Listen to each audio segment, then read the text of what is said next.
I swear, if I wasn't so broke I was considering the nutritional value of cardboard, I never would have come back to this shithole.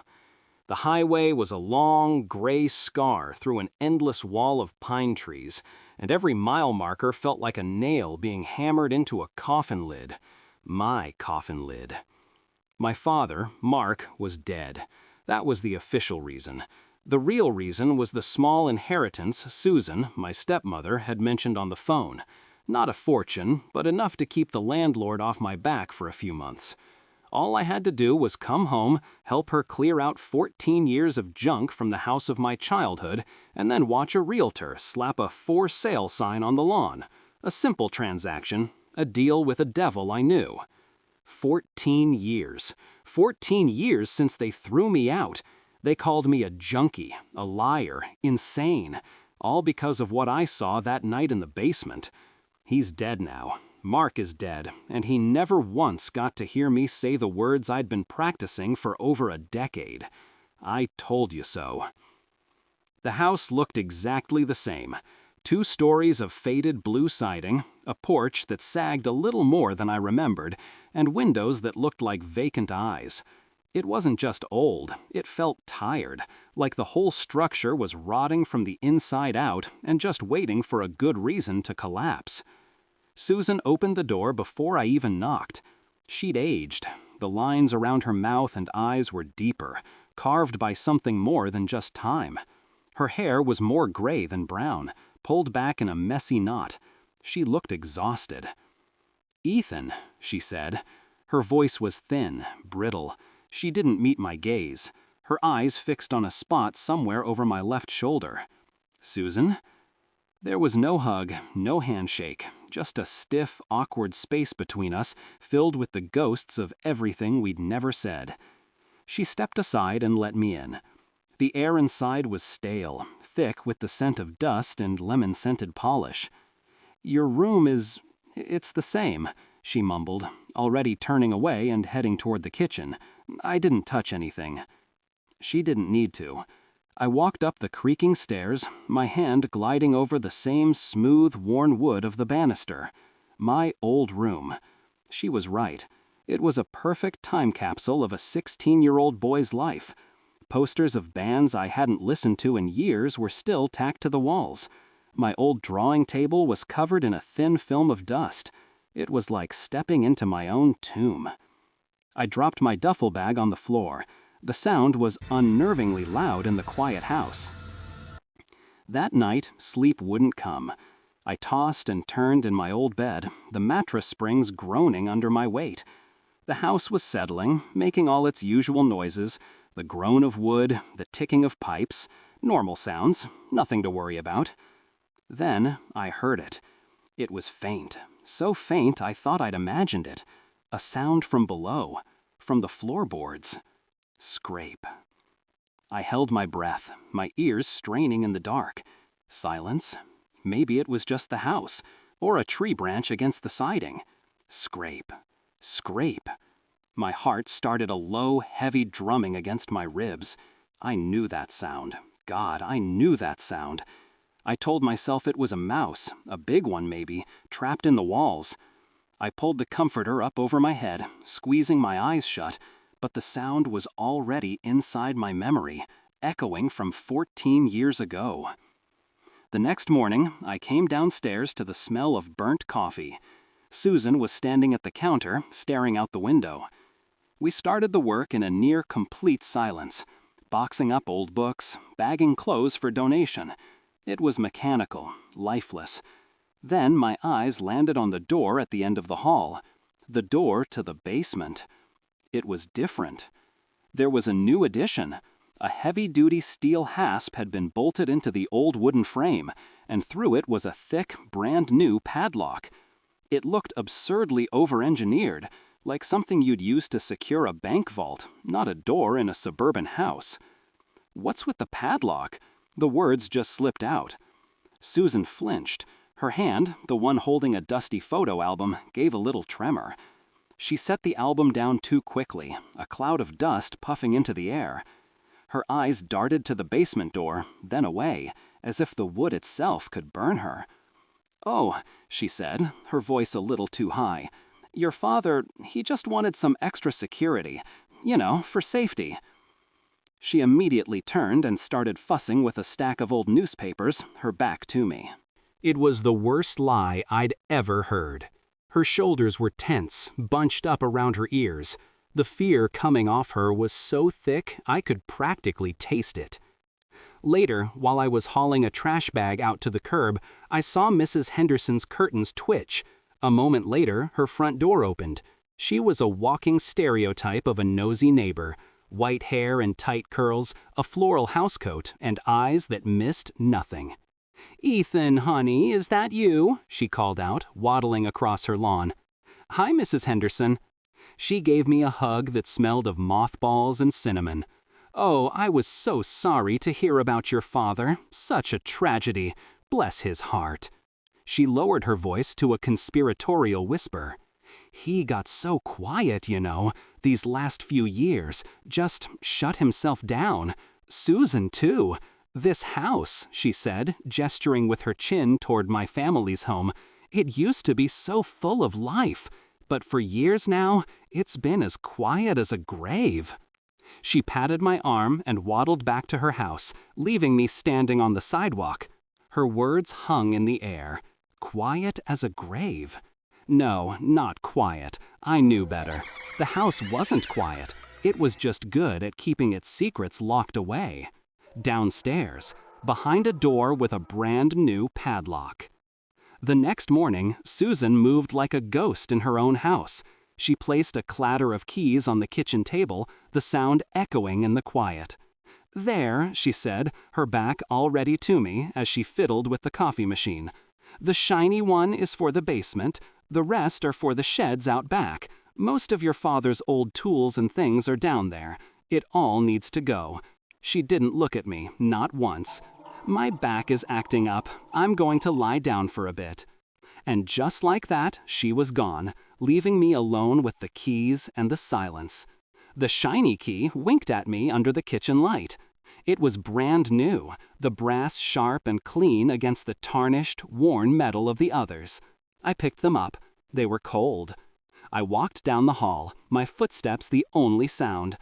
The basement door waited for me, solid and stupid with its new hardware. It felt like walking toward a cliff edge. I felt 16 again, my skin prickling with that same old mix of dread and stupid, stupid curiosity. I slid the key into the padlock. It turned with a slick, satisfying click that sounded way too loud. The hasp fell open. I twisted the doorknob, the old brass smooth under my palm, and pulled. A wave of cold air hit me. It wasn't just cold, it was heavy, damp. It smelled like wet earth after a storm, like rust, and like something else, something faintly sour and old. I flicked the switch at the top of the stairs. A single bare bulb flickered to life below, casting a weak, yellow circle of light on the concrete floor. The rest of the basement was lost in shadow. One step at a time. The wooden stairs groaned under my weight, a long, low complaint with each footfall.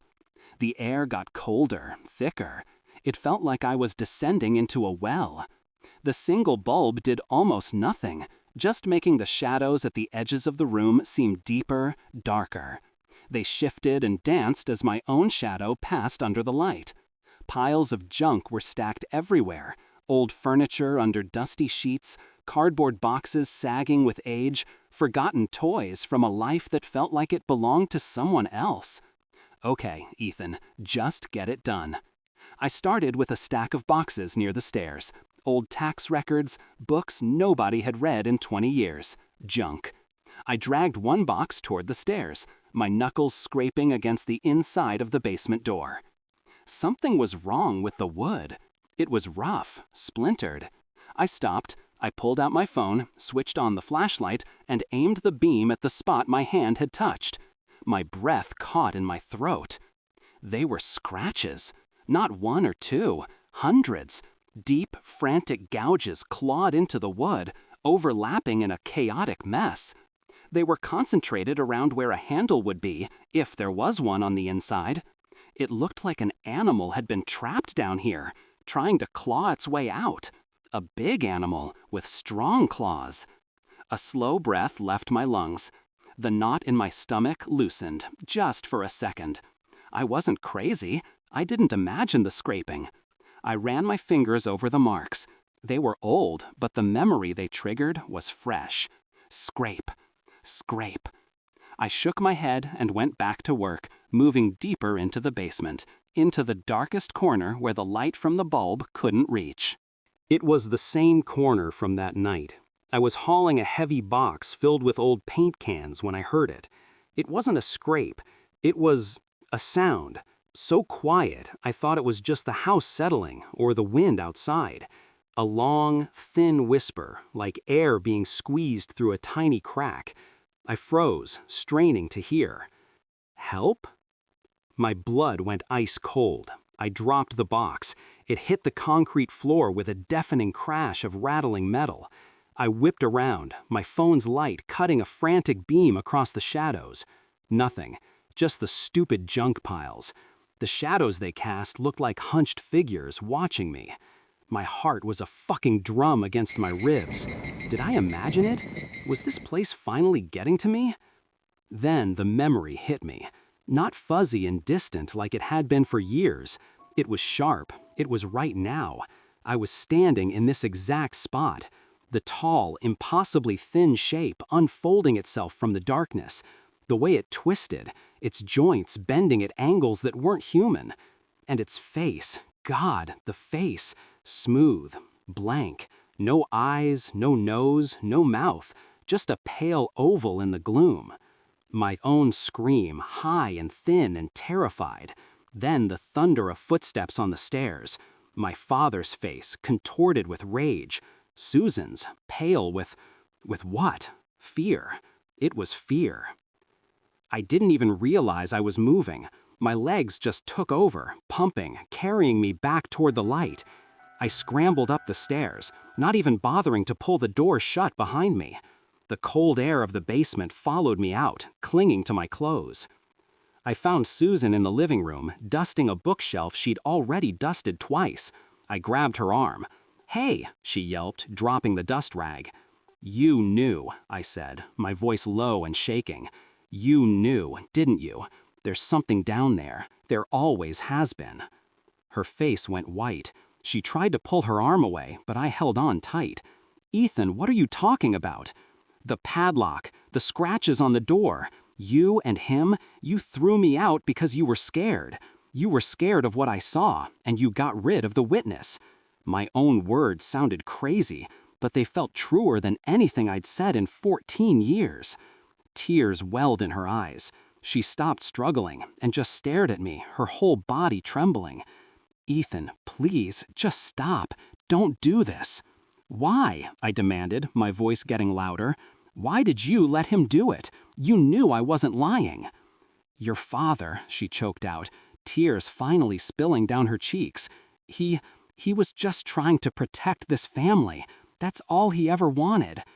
She ripped her arm from my grasp and hurried out of the room, leaving me standing there with her words hanging in the air. Protecting the family. Yeah, they were protecting the family from the thing in the basement. And I was the sacrifice they were willing to make. The last day. The air was thick with the smell of diesel exhaust and cardboard. 2 beefy guys in matching blue t-shirts were hauling the last of the boxes out of the basement, their grunts echoing up the stairs. Now, with everything gone, the space below looked bigger, emptier. It looked worse.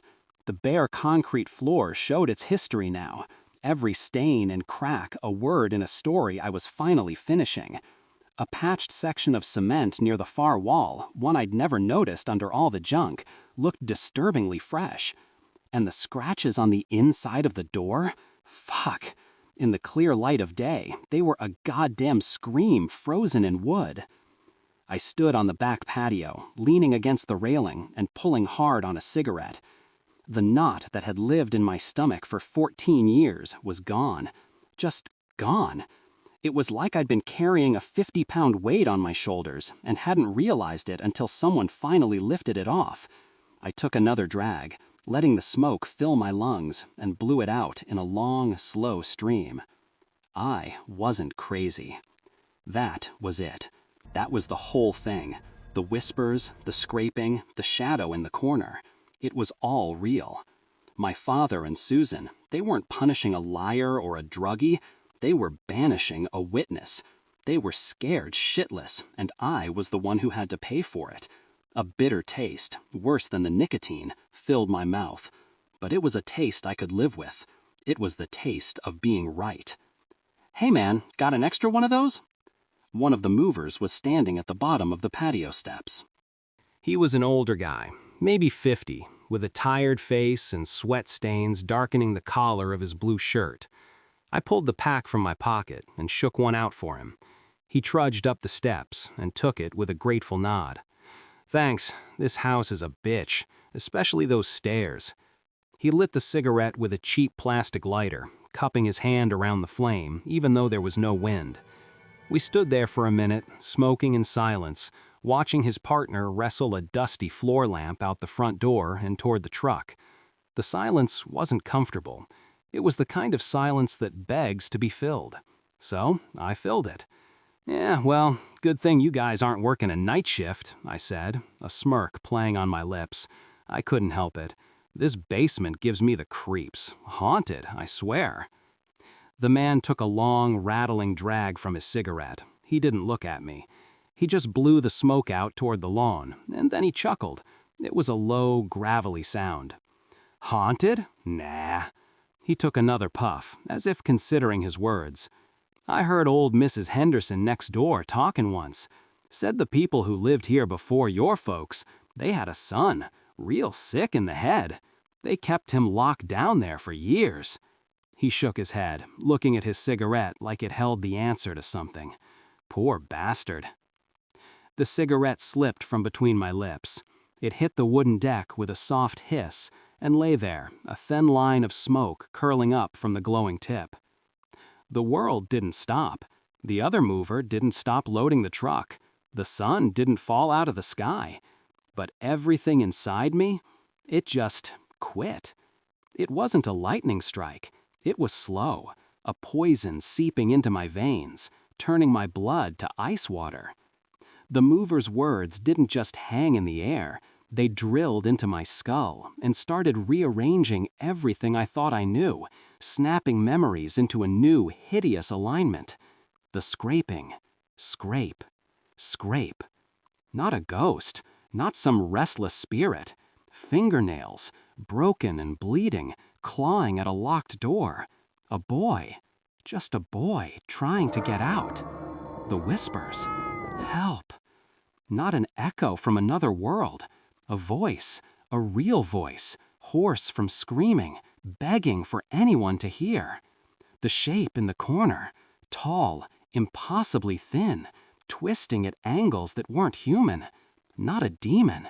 A body wasted by malnutrition, starved. Maybe he was having a seizure. Maybe he was just writhing in the dark, alone and terrified. The face. God, the face. That smooth, pale oval with no features. It was never a blank face. It was just a face in the dark, seen by a 16-year-old kid who was so paralyzed by terror that his own mind refused to process what he was seeing. My mind filled in the blanks with the worst thing it could imagine.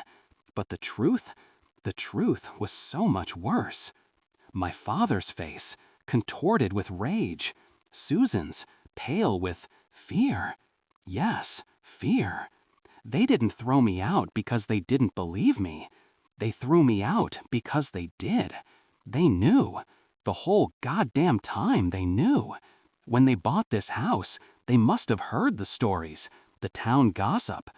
They bought a house with a dirty fucking secret buried in the foundation, and they got it cheap, I bet. And I, in my stupid teenage curiosity, I went and dug it up. Their silence, the new padlock, Susan's refusal to even look at the basement door. It wasn't about protecting the family from a ghost. It was about protecting their secret from me. Their anger wasn't at my lie. It was pure abject terror that their perfect suburban life was about to be torn apart by the truth I'd stumbled over in the dark. The mover grunted something, flicked his cigarette butt into the grass, and walked away. I didn't even see him go. I was just standing there, my feet nailed to the deck, staring at the open basement door. The dark square of it looked like a mouth, an open grave. The cold I felt wasn't supernatural anymore. It was chillingly, horribly human. It was the cold of a concrete floor. The cold of a truth so ugly it had to be locked away. The cold of what my own father was capable of. If what I saw wasn't a ghost, then what the hell did I see that night? And my parents? What the fuck kind of people were they?